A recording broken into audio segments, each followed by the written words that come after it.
musiciens, etc. C'est beaucoup de travail, mais c'est vraiment un plaisir. Et ce plaisir, c'est de pouvoir partager encore ce matin le nom de Jésus. Et ça, c'est vraiment quelque chose qui me réjouit, qui me touche et qui me fait du bien ce matin. Et plus encore, ce qui me touche encore plus, c'est que c'est bientôt Noël. Et Noël, c'est la naissance de Jésus. C'est la venue de Jésus dans le monde. Et moi, ça me parle particulièrement. Et ça parle vraiment à mon cœur. Et moi, je me dis qu'on va vraiment passer des bons moments dans la présence de Jésus. Et ce matin, dans les jours qui précédaient, quand je préparais ce message, je me suis demandé, je me suis posé une question en fait. Et cette question, elle revenait en moi. Et je me suis dit, voilà, on va encore partager des bonnes choses autour du nom de Jésus. Et en fait, il y a cette question qui venait, mais qui c'est Jésus? C'est vrai finalement, c'est qui Jésus?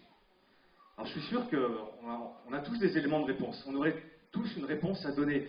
Tout le monde connaît Jésus. Quand on parle de Jésus, on n'a pas besoin de dire qui c'est, donne-moi son nom, je ne sais pas de qui tu parles. Tout le monde connaît Jésus, tout le monde connaît son histoire. Tout le monde sait comment ça s'est déroulé, ce qui s'est passé, la naissance de Jésus jusqu'à la croix et la résurrection. Voilà, tout le monde a entendu parler de ces choses-là. Et quand j'ai réfléchi, je me suis dit, mais comment je peux répondre à une question comme ça? Comment est-ce que moi, je peux essayer de dire qui est Jésus? Et en fait, je me suis rendu compte que c'était bien plus compliqué que ce que j'imaginais. Alors ce matin, j'ai de la chance, parce que j'ai un assistant qui a bien voulu venir me donner un petit coup de main ce matin. Est-ce qu'il veut venir?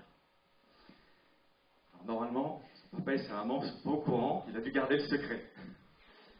Voilà, j'ai demandé un petit coup de main à Pablo ce matin, et on va poser quelques questions aux enfants. Je voulais commencer par là ce matin, des petites questions toutes simples, mais on va s'approcher des enfants. Vous allez nous aider ce matin à pouvoir commencer à réfléchir à la question de savoir qui est Jésus. Et grâce à vous, les adultes qui sont avec nous, les papas, les mamans, toutes les grandes personnes qui sont là vont pouvoir commencer à réfléchir avec nous. Alors les enfants, je vais vous poser une petite question toute simple. Est-ce que vous connaissez le garçon qui est avec moi devant? Voilà. Ok, ils ont dit oui, ils le connaissent. Si vous le connaissez, est-ce que vous savez comment il s'appelle? C'est ça, il s'appelle Pablo. Est-ce que vous connaissez plusieurs Pablo? Oui. D'accord. Ah oui, il y a Pablo Picasso, ouais. Ah, je ne m'y attendais pas. Et il y a d'autres Pablo dans ton école. Ok, d'accord. Mais celui-là, ce Pablo-là, vous en voyez combien devant moi? Ah non, pas zéro quand même. Il est quand même là. Ouais, il y a un Pablo. Il est là. Et même, je pense que si ce matin on demande à son papa et sa maman, ils vont nous confirmer que celui-là, il est unique. Je crois que c'est sûr. Il n'y en a pas donné comme lui. Ok. Je me suis dit, Pablo, pour le décrire, pour essayer, si on devait parler de lui ce matin, en fait, on pourrait employer plusieurs images. On est d'accord, il y a un seul Pablo. Mais moi, je voudrais parler de plusieurs Pablo, de plusieurs images de Pablo ce matin. Pablo, je le connais un petit peu et je sais que quand il rentre chez lui, c'est un petit garçon qui peut être très sage. Il aide son papa et sa maman, il met la table, il débarrasse, il range sa chambre, il fait tout ça, Pablo, pour de vrai. Et ça, c'est le Pablo qui est vraiment très sage. Après, je connais aussi un autre Pablo. C'est Pablo, quand on l'enferme un petit peu trop longtemps dans les salles de club le dimanche matin, là où on partage quelques paroles avec les enfants autour de la parole de Dieu, etc. Et quand arrive l'heure de midi, et Pablo, il a accumulé beaucoup d'énergie. Et il faut que cette énergie, à un moment donné, elle sorte, et ça, c'est le Pablo qu'on connaît peut-être un petit peu plus dans cette église. C'est un Pablo qui court un peu plus vite, qui parfois même avec son papa, qui lui court un peu derrière, etc. C'est un Pablo un petit peu plus turbulent, celui-là. Après, il y a aussi le Pablo qui fait ses devoirs, le Pablo studieux, il y a le Pablo, voilà, quand il est calme à la maison, etc. Il y a plein d'images qui pourraient nous aider à comprendre qui est Pablo. Je te remercie, tu peux aller t'asseoir. Merci beaucoup pour ton aide, et merci beaucoup les enfants pour votre aide. Je me suis dit ce matin, tout simplement, si ça marche avec Pablo, si ça marche avec l'un d'entre nous, et si on peut essayer de décrire quelqu'un comme ça avec des images, je me suis dit, peut-être que ça marche avec Jésus. On va essayer ce matin, et j'ai voulu réfléchir à plusieurs images de Jésus pour qu'on comprenne qui il est. Alors la première image qui me vient, évidemment, c'est bientôt Noël. Donc moi je vois ce petit enfant qui vient dans une crèche, Et moi, j'aime bien les crèches, parce que, alors, il y en a, c'est magnifique, c'est des œuvres d'art, c'est superbe. J'aime bien les crèches. Je trouve que c'est chaleureux. Je trouve que c'est douillet. Il n'y a pas de son dans les crèches, on doit juste entendre les animaux au fond. Et puis il y a Jésus qui est là avec ses parents. Et moi, je trouve que c'est merveilleux parce que ça parle à mon cœur. C'est la venue de notre Sauveur dans ce monde. C'est à partir de là où, voilà, il y a un point de départ, quelque chose qui commence. Et je regardais cette image de Jésus dans mon cœur, mais je me dis que finalement, ça ne s'arrête pas là. C'est l'histoire qui commence tout juste. Et si on continue, si on va un petit peu plus loin dans les évangiles, alors on va découvrir ce Jésus qui commence à cheminer sur terre dans son ministère terrestre, qui commence à marcher, et en fait il est en route vers la croix, et c'est tous ces moments où on connaît toutes les paroles qu'il a prononcées, toutes les choses qu'il a dites. Et ce Jésus-là, en fait, il a vécu dans la douleur, dans la souffrance. C'est ce que nous dit la parole de Dieu. Il n'avait aucun endroit où poser sa tête. Il est venu, il est paru comme ça, pour nous. Et il a cheminé comme ça jusqu'à la croix. Ça, c'est le Jésus obéissant. C'est le Jésus qui a voulu chercher à obéir à la parole de Dieu et à être en conformité avec la volonté de Dieu jusqu'au bout. Et puis, il y a aussi forcément ce Jésus qu'on va retrouver à la croix. Jésus mort à la croix. Il est mort pour toi, il est mort pour moi, il est mort pour notre péché. Ça, c'est l'image qui revient aussi souvent. Et on voit ce Jésus parfois sur des crucifix, on voit encore ces images. Et voilà, c'est cette image encore qui nous parle de ce Sauveur. Et forcément, après, l'image qui me viendrait, c'est bien sûr celle de la résurrection. Jésus ressuscité. Jésus ressuscité. Et on ne peut pas prendre tous les passages, sinon ça serait trop long ce matin. Alors, je vais juste citer un passage dans l'évangile de Jean, où c'est ce moment en fait où les disciples vont se réunir dans une pièce. Ils étaient 12, ils sont plus que 11, on sait pourquoi, Judas n'est plus là, voilà, il a trahi Jésus, il n'est plus là. Et les 11 s'enferment dans une pièce. Et ils sont là dans l'angoisse, ils sont quand même dans la tristesse. Parce que voilà, les Juifs, les Romains ont mis à mort le Maître et il n'est plus là. Et eux, ils sont dans l'inquiétude. Ils se demandent qu'est-ce qui va bien pouvoir leur arriver maintenant. Parce que s'ils ont fait ça à Jésus, qu'est-ce qu'ils vont bien pouvoir faire à eux? Alors ils se sont enfermés dans cette pièce et on les imagine, ils doivent être en train de réfléchir à tout ça et dans ce moment de tristesse, d'angoisse certainement. Et c'est le moment où Jésus décide de venir leur dire qu'il est ressuscité. Et à ce moment-là, alors qu'ils sont enfermés dans cette pièce, ils ont verrouillé les portes parce que voilà, ils sont dans la crainte. Et Jésus vient les voir à ce moment-là, et il entre dans la pièce, il se montre à eux, il leur montre ses mains percées, il leur montre ses marques, et eux, ils le voient, et ils croient, et ils se réjouissent. Ça y est, c'est Jésus, il est ressuscité. Je ne sais pas si tu as remarqué un petit truc dans cette histoire. Je ne sais pas si tu as fait attention et si tu as relevé, mais comment ça se fait que Jésus rentre dans une pièce qui est fermée, les portes sont verrouillées de l'intérieur? Et en fait, je ne sais pas si tu as déjà relevé cette petite chose, si tu as déjà réfléchi à ça. Mais après sa mort, Jésus est ressuscité. Et il n'était plus tout à fait homme. Mais il n'était pas encore retourné auprès du Père. Et cette nature est déjà différente. Et Jésus rentre dans une pièce qui est verrouillée. Peut-être que là, tu es en train d'apprendre quelque chose. Et peut-être que tu es en train de te dire, c'est un truc que je ne savais pas. C'est un truc que je n'avais pas remarqué. J'avais peut-être lu dans ma Bible, j'avais peut-être vu ces choses-là, mais je n'avais pas remarqué ça. Et je me dis finalement, je t'ai peut-être appris un truc ce matin. C'est peut-être possible. J'ai beau réfléchir encore et me dire qu'on pourrait encore tourner des choses comme ça et réfléchir à d'autres images de Jésus, parler encore d'autres passages de sa vie et réfléchir encore. Et moi, j'aimerais bien, ça me conviendrait bien. Moi, j'aime parler de Jésus. Et j'aimerais bien continuer comme ça, mais je me dis que finalement, j'ai l'impression que c'est un échec et que je ne vais pas y arriver comme ça. Ça ne va pas être possible. Ça ne va pas être possible de répondre à cette question et d'essayer de te faire comprendre qui est Jésus, d'essayer de te faire découvrir Jésus avec quelques images. Ça ne va pas être possible pour moi. Tout à l'heure, j'ai essayé de prendre un exemple. J'ai essayé de te parler de Pablo, de ce petit garçon. Et je me dis que finalement, si tu rentres chez toi tout à l'heure, et quelqu'un vient te voir et te dit « Mais est-ce que tu connais Pablo ?» Tu dis « Oui, je le connais, je sais qui c'est, j'ai entendu parler de lui ce matin à l'église. C'est un petit garçon, je sais que parfois il est super sage, et puis des fois il court un peu partout dans l'église, et puis il est courageux parce qu'il est venu là ce matin, et puis voilà. » Et en fait, tu es en train de décrire n'importe quel enfant dans le monde. Et finalement, tu ne sais pas grand-chose sur Pablo.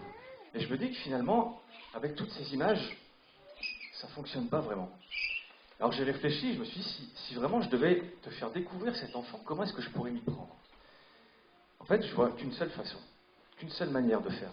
Il faudrait que j'appelle son papa et sa maman, et que je leur demande de venir là, et de prendre le micro, et de nous dire maintenant, voilà, dis-moi tout ce que tu as dans le cœur au sujet de ton enfant. Et là, maintenant, je commencerai à savoir qui est Pablo. Et je me suis dit, c'est la même chose avec Jésus. Et moi, le Jésus que je suis venu pour prêcher ce matin et pour t'annoncer, c'est pas le Jésus d'une histoire, parce que j'ai pas besoin qu'on vienne me raconter encore une histoire de Noël. Elle est magnifique, elle est superbe cette histoire, on est bien d'accord. Mais moi, j'ai pas envie que les fêtes passent, que la rentrée arrive et que Jésus, voilà, ce soit fini, qu'on le laisse dans un coin, parce que l'histoire elle est terminée. Pour moi, l'histoire elle commence. Et laisse-moi te dire quelque chose. Je suis venu ce matin pour te parler du Jésus qui vit dans mon cœur. Et ça, c'est pas le Jésus d'une histoire. C'est quelque chose de réel. C'est quelque chose que tu peux vivre au quotidien. Et même, j'ai découvert quelque chose. Quand un jour, il est venu frapper à la porte de mon cœur, et que j'ai décidé de lui ouvrir la porte, pour lui dire, Jésus, viens dans ma vie, parce que je veux vivre avec toi, parce que j'ai pris conscience de ce qu'est ma vie. Alors j'ai découvert quelque chose. J'ai découvert que Jésus, c'est celui qui est capable de transformer une vie, de transformer, de bouleverser une vie. Et même, j'ai découvert qu'il avait prévu un endroit pour moi. Lui qui me connaissait, avant même ma naissance, il avait prévu un endroit, où dans cet endroit, il avait des bénédictions pour moi. Il avait des choses qui étaient placées pour moi. Et toutes ces choses, elles étaient là. Elles étaient pour moi, elles n'attendaient plus que moi. Et c'était dans ce lieu, dans cet endroit. Et vraiment, moi, j'ai découvert quelque chose à ce moment-là, qui a touché mon cœur. Et vraiment, ce matin, si je suis venu pour parler de Jésus ce matin, dans la simplicité, c'est pour te dire que Jésus, je crois vraiment qu'il a un message pour toi ce matin. Je crois vraiment qu'il y a quelque chose de particulier ce matin. Et je voudrais vraiment essayer de l'apporter avec mes mots, avec ce que j'ai pu ressentir, et vraiment avec toute la simplicité et toute la douceur de Jésus. Moi, ce que je crois, c'est qu'il a prévu quelque chose pour toi et qu'il s'apprête à bouleverser ta vie ce matin. Moi, je crois que c'est des choses qui sont possibles et qui peuvent exister. Moi, je crois que ce matin, il y a un message qui vient de la part de Dieu directement dans ta vie. Je crois qu'il y a un message du cœur du Père, jusque dans ton cœur de chair ce matin, et que Jésus, il veut te parler. Et ce message, c'est ce texte qu'on a lu ce matin. C'est ce texte qu'on a pris dans l'Ancien Testament, dans la Bible ce matin. C'est l'histoire du roi David. Le roi David, à un moment donné de sa vie, il va être pas bien. J'aime pas extrapoler sur les histoires de la Bible parce que je ne veux pas lui faire dire ce qu'elle dit pas. Mais là, on peut imaginer que le roi David, il est pas bien parce qu'il prend conscience de quelque chose. Il est en train de se rendre compte de quelque chose. Moi, j'habite dans une maison luxueuse, une maison de cèdre, une maison de bois précieux, une maison royale. Et regarde ce qu'on a fait. Il va chercher le prophète Nathan et lui dit, regarde ce qu'on a fait. On a laissé l'arche de l'alliance de l'Éternel, on l'a laissé sous une vulgaire toile de tente. Et ça, c'est pas correct. Et il va prendre cette décision et il va dire, moi, je veux bâtir une maison pour l'Éternel. L'arche de l'alliance de l'Éternel, c'est le symbole de la présence de Dieu au milieu de son peuple. Parce que Dieu avait dit, il avait promis à son peuple, il avait dit, je serai un Dieu vivant qui habiterait au milieu de mon peuple. Et les Israélites, ils voyaient la manifestation de Dieu autour de ce symbole, de la présence de Dieu, et tout ça laissé sous une vulgaire toile de tente. Et David, tout ça, ça l'incommode, ça ne va pas. Ça ne lui convient pas. Alors il s'est dit, moi, je vais bâtir une maison. Je vais bâtir une maison, ça sera la maison pour l'Éternel. Mais sans délai, Dieu va lui dire, non, c'est pas toi que j'ai choisi, je ne t'ai pas choisi pour faire ça. C'est pas toi, ce sera ton fils après toi. C'est lui qui va bâtir ma maison. Alors David va accepter cette parole. David va amasser des matériaux, toutes sortes de choses pour son fils. Et Salomon, son fils, va venir. Et Salomon, son fils, pendant son règne, ça va lui prendre 20 ans. Et pendant ces 20 années, il va bâtir la maison de Dieu, il va bâtir le temple. Mais moi, il y a quelque chose qui ne me convient pas dans cette histoire. Il y a quelque chose qui me perturbe, où je reste sur ma faim. Ça ne va pas. À quel moment est-ce que tu as pu penser qu'on allait enfermer Dieu dans une vulgaire boîte? Est-ce que ça, c'est possible? Parce que finalement, le temple, c'est ça. 4 murs, un toit, un plancher. On met Dieu dedans, on ferme la porte. Est-ce que ça, c'est possible? C'est pas possible. Même Salomon lui-même reconnaîtra que les cieux, et même les cieux des cieux, ne peuvent pas contenir Dieu. Comment est-ce qu'on pourrait le mettre dans une boîte? Ok, je suis d'accord, là c'est une super, super grande boîte, mais c'est quand même une boîte. Et comment est-ce qu'on pourrait mettre Dieu, l'enfermer là-dedans? C'est pas possible. Alors je me dis que finalement, il y a un problème dans ce texte, il y a quelque chose qui ne va pas. Parce que tu l'as vu, tu l'as lu, tu l'as entendu comme moi tout à l'heure, c'était la promesse de Dieu qui a été faite à David par l'intermédiaire du prophète Nathan. Dieu a dit, je susciterai après toi un fils, et c'est lui qui bâtira ma maison. Mais là, je suis en train de me dire, finalement, c'est pas la bonne maison, ça correspond pas. Alors si c'est pas la bonne maison, c'est que c'est pas non plus le bon fils. Alors je me dis, mais si c'est pas lui, mais alors de qui est-ce qu'il s'agit? David, il a eu Salomon pour fils. Et Salomon, il aura Roboam pour fils. Et après, Abia. Et après, Asa. Et après, Josaphat. Et d'autres encore. Et ainsi, de fils en fils, de génération en génération. Et la parole de Dieu nous dit 28 générations pour arriver jusqu'à ce fils de David qui va paraître un jour, petit enfant, dans une crèche, et auquel on va donner le nom de Jésus. Et c'est lui qui va paraître. Mais alors, j'ai une question. Est-ce que tu savais que Jésus a bâti une maison? Est-ce que quelqu'un t'avait dit, Jésus a construit une maison? Et vous, les enfants, est-ce que vous saviez que Jésus a construit une maison? Ah non. Moi, dans l'histoire, j'ai cru comprendre qu'il avait travaillé avec son père et qu'il était charpentier. Mais de là, construire une maison, c'est pas la même chose. C'est pas ça. Et c'est la parole de Dieu qui va nous apprendre quelque chose, qui va nous révéler quelque chose au sujet de Jésus. Dans le livre aux Hébreux, c'est dans la Bible, dans le Nouveau Testament, où on peut lire cette chose. Mais Christ est fidèle, comme un fils sur sa maison. Nous sommes sa maison, si nous retenons fermement jusqu'à la fin l'assurance et l'espérance dont nous nous glorifions. Nous sommes sa maison. Alléluia. Ça veut dire que c'est donc lui, c'est lui ce fils. C'est lui le fils de la promesse qui devait venir après Jésus, après David, ce fils de David qui devait bâtir cette maison. Et cette maison, il l'a bâtie au prix de son sang. Il l'a bâtie au prix de sa vie qu'il a été donnée à la croix. Cette maison, c'est l'Église. Et l'Église, c'est moi. Et l'Église, c'est toi. Pour peu que tu veuilles accepter l'appel de Jésus sur ta vie ce matin et qui te dit, est-ce que tu veux faire partie de ma maison ? Est-ce que tu veux venir faire partie de ma maison ce matin? Parce que dans cette maison, c'est ça le lieu où j'ai placé toutes ces bénédictions pour toi. Toutes ces choses qui sont là pour toi et qui t'attendaient avant même ta naissance. Elles sont là. Elles sont là dans ma maison. J'ai placé la bénédiction. J'ai placé mon bonheur. J'ai placé ma joie. J'ai placé ma paix dans cette maison. Et la guérison de ton âme, elle est là. Et la guérison de ton corps, elle est là. Et toutes mes bienveillances et tout ce que tu veux. Et même si tu veux rajouter toutes les choses avec lesquelles tu es venu ce matin et tout ce qui te pèse et tout ce qui est sur toi et toutes tes douleurs et toutes tes angoisses, tu peux encore les rajouter à cette liste. Tu peux les ajouter. Et Jésus te dit qu'il veut venir prendre ces choses dans ta vie et qu'il veut venir manifester son amour dans sa vie, dans ta vie. Quel amour de Jésus! Comment est-ce qu'on pourrait comprendre cet amour? Comment est-ce qu'on pourrait décrire cet amour? Moi, je peux pas expliquer pourquoi Jésus il a voulu prendre ma place un jour sur la croix. Il a voulu prendre notre place à tous et se sacrifier à cause de mon péché. Ça, je ne peux pas le faire. En revanche, je peux te dire quelque chose sur l'amour de Jésus. C'est qu'il a pris une décision. Il a pris une décision au sujet de la façon dont il allait t'aimer. Et cette décision, cette façon dont il allait t'aimer, c'est qu'il a décidé de toujours t'aimer dans le cadre d'un engagement. Et imagine un mari qui aille dans une église, un homme qui aille dans une mairie et qui aille pour se marier et qui, lui, il s'engage, il signe les documents, mais son épouse n'est pas venue. Le mariage n'aura pas lieu. Un engagement, c'est pas à sens unique. Jésus, lui, s'est engagé et maintenant, il te demande, est-ce que toi, tu veux t'engager avec lui? Et peut-être que tu n'as jamais entendu parler de Jésus comme ça. Peut-être que tu t'es toujours dit, moi, Jésus, j'en suis resté à ce Jésus d'une histoire et je ne savais pas que Jésus, il était vivant et qu'on pouvait lui parler et qu'il pouvait se passer des choses dans ma vie. Et vraiment, si tu hésites ce matin, peut-être même que tu hésites et que tu viens depuis un certain temps dans ce lieu et que tu hésites encore à t'engager avec Jésus et que vraiment tu te dis, est-ce que je dois faire ce pas? Je te donne, moi, mon conseil d'homme.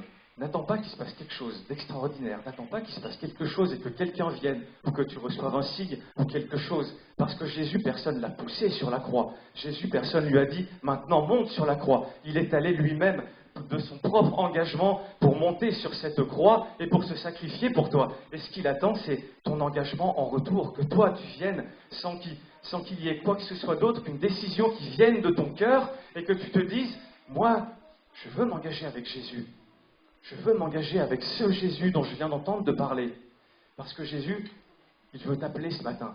Il veut te dire, je t'aime, je suis là pour toi, je suis mort à la croix pour toi. Et vraiment, je te demande vraiment, est-ce que tu veux t'engager avec moi? C'est la parole de Jésus, c'est un message de Jésus pour toi ce matin. Et vraiment, même si tu es un enfant ce matin, même si tu crois que tu es plus petit, que tu es trop petit pour ce genre de choses, si vraiment tu as envie de recevoir Jésus dans ton cœur, alors tu n'as qu'à lui dire oui, à faire cette prière avec moi et à ouvrir ton cœur et te dire, moi je veux recevoir Jésus dans ma vie. Moi, je ne veux pas qu'on me dise que je suis trop petit. Et aucun adulte ne peut te dire que tu es un enfant et que ça ne te concerne pas. Parce que Jésus a dit, laissez venir à moi les petits-enfants. Alors si vraiment tu veux faire cette prière aussi, et toi te dire, je veux m'engager avec Jésus, alors tu peux le faire. Amen. Vraiment, ce matin, je suis convaincu que Jésus veut parler au cœur. Que Jésus est capable de parler à nos cœurs et de nous dire vraiment, il y a quelque chose sur ta vie, de déposer sur ta vie ce matin. Et je voudrais vraiment pouvoir te parler, te toucher. Laisse-toi aller. Fais-moi seulement confiance ce matin. Et vraiment, viens dans cette maison où vraiment je veux que tu viennes t'engager avec moi ce matin. Je voudrais qu'on puisse encore regarder un verset de la parole de Dieu ce matin.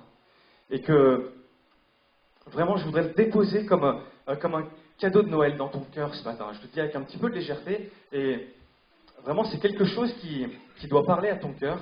C'est quelque chose qui concerne en fait ton avenir si tu choisis de faire ce pas et de t'engager avec Jésus. Si vraiment tu veux faire cette démarche, tu peux l'afficher s'il te plaît.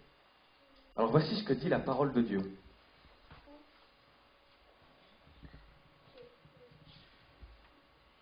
Si tu choisis de t'engager avec Jésus, tu deviens celle qui confesse que Jésus est le Fils de Dieu.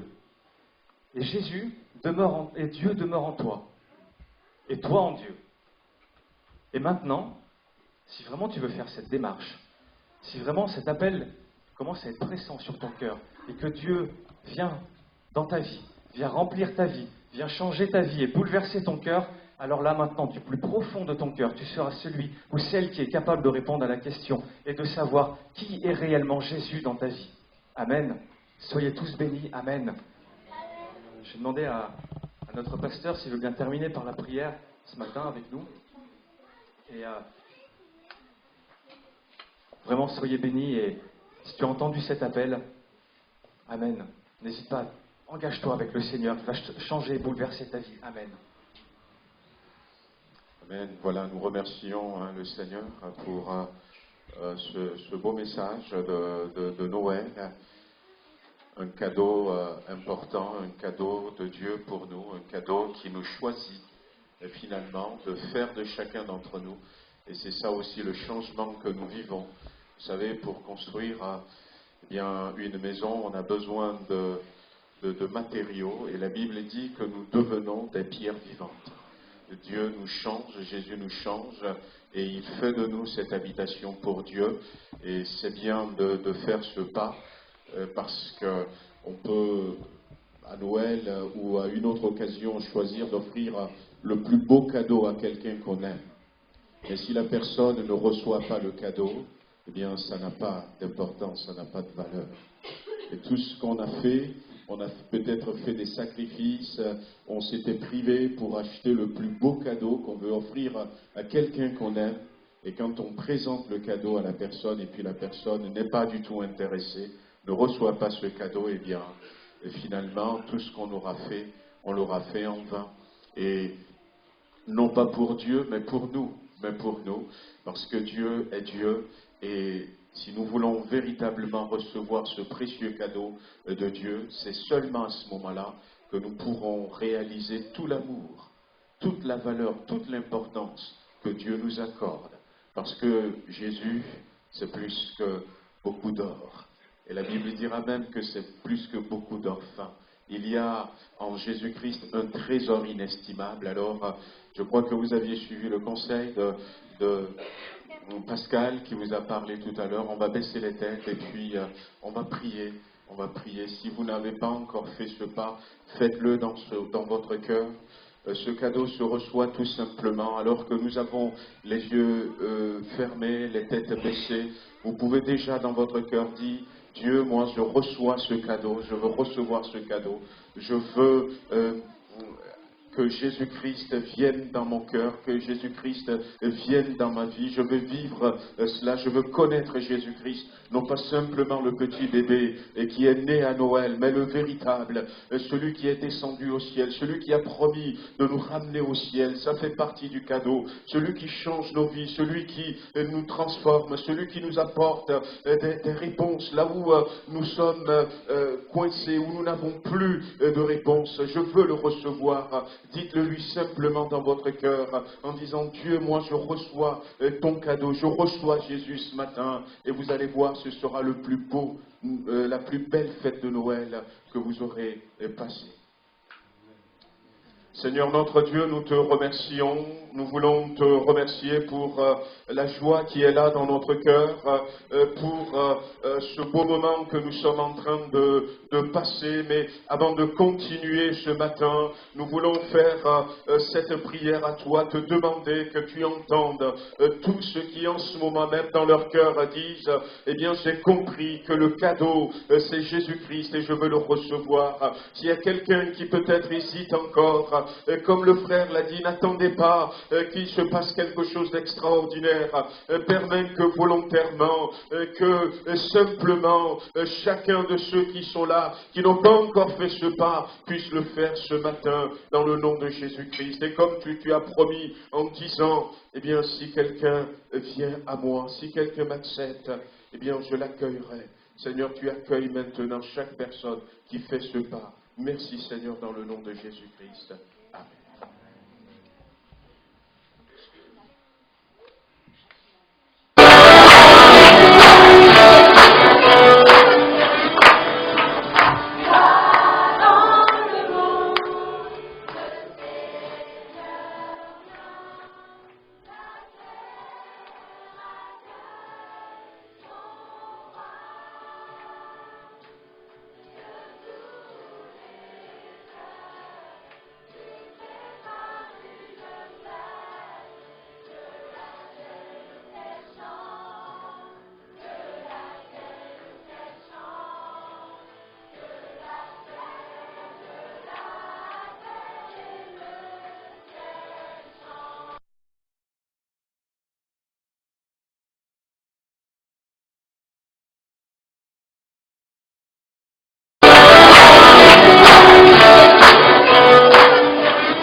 spectacle qu'ils nous ont donné. Voilà, nous remercions le Seigneur, nous remercions aussi, vous pouvez reprendre place, nos enfants, nos jeunes, notre groupe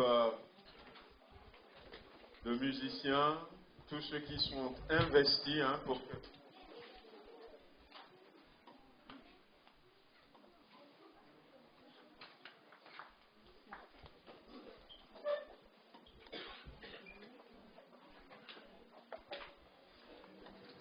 Voilà, donc tout à l'heure on a de petits cadeaux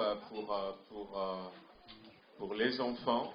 Donc il y a toute une équipe qui va se mettre à disposition. Donc, voilà, donc simplement pour parler un peu de cette idée de Noël, de cette idée de Noël, pour appuyer sur le fait que c'est un cadeau merveilleux que notre Dieu nous donne.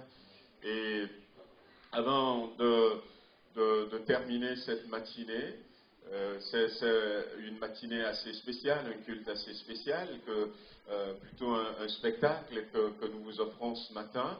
Et nous voulons vous encourager à aller dans le sens de ce qui a été partagé au travers de ces chants. Des fois on les chante, moi j'ai repris les paroles il y a quelques jours de Douce Nuit, et puis même de Minuit chrétien, et je disais à quelqu'un, les paroles sont très très significatives. Les paroles disent des choses, alors que depuis mon enfance, j'entends ça, et je ne me laisse pas percuter, toucher par les vérités que véhiculent ces chants, et tous ces beaux chants de Noël que nous avions partagés ce matin. Il y a la mélodie, c'est vrai, mais il y a la vérité que véhiculent ces chants que Pascal a résumés dans son intervention, et c'est le plus important, amis qui êtes là ce matin, et nous vous encourageons véritablement à aller dans ce sens.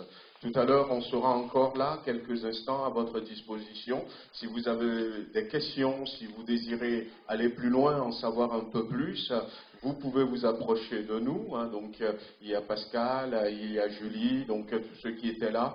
Eh bien, on est à même de vous aider à comprendre, à aller plus loin, parce que ce cadeau, vous l'avez compris au travers de l'intervention de Pascal, c'est un cadeau vital. C'est un cadeau vital. La Bible dit qu'un jour, tous ceux qui meurent et tous ceux qui vont mourir un jour, à la fin de toute chose, on va se réveiller. Mais quand on va se réveiller de l'autre côté, il y a deux destinations. Il y a deux destinations. Il y a certains qui vont se lever, dira la Bible, pour aller dans la félicité éternelle, ce que nous pouvons comparer au paradis, mais il y a d'autres qui vont se lever pour aller dans la honte éternelle, ce qu'on dit couramment, pour aller en enfer. Et ce que Dieu veut, et pourquoi est-ce qu'il nous a donné ce cadeau, c'est que nous tous, nous puissions aller un jour dans la félicité éternelle. C'est pour ça que je dis que ce cadeau est aussi vital. Donc, prenez cette décision d'accepter le cadeau. Et si vous avez besoin d'aller plus loin, eh bien, n'hésitez pas à venir vers nous. Quelques annonces, on va passer aux offrandes. Et puis, pendant que le frère va passer aux offrandes, quelques annonces. Voilà, vous rappelez nos réunions, vous pouvez passer. Voilà, donc pendant qu'il passe, voilà quelques annonces. Vous rappelez nos réunions. Nous nous retrouvons tous les mardis. Voilà. Alors, les enfants, si vous pouvez y aller, voilà, ça va nous... On vous attend là-bas, déjà. Voilà. Déjà. Allez.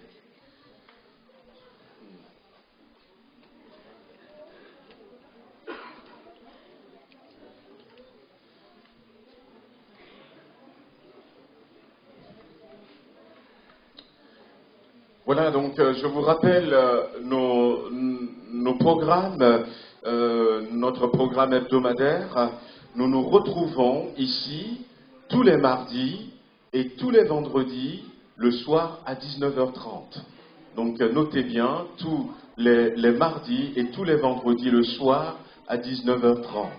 Alors, sauf exception, le mardi prochain, on ne va pas se retrouver ici parce que, eh bien, comme c'est la veille de Noël, c'est le réveillon, donc, sauf le mardi prochain, sinon, eh bien, tous les mardis et tous les vendredis à 19h30, on est là. Les mardis, on partage la parole, on essaye de grandir dans la foi, et puis les vendredis, on passe plus de temps à prier pour les besoins des uns des autres, et à prier pour nous-mêmes, pour nos familles. Et puis, tous les dimanches, on commence à 9h45 et on finit vers les 11h, 11h30 à 9h45 tous les dimanches. Donc, vous êtes cordialement invités si vous n'avez pas d'église et surtout si vous avez fait ce pas. Vous rappelez aussi que le mardi 31, on va se retrouver ici, donc pour les frères et sœurs, hein, donc les fidèles de l'Assemblée.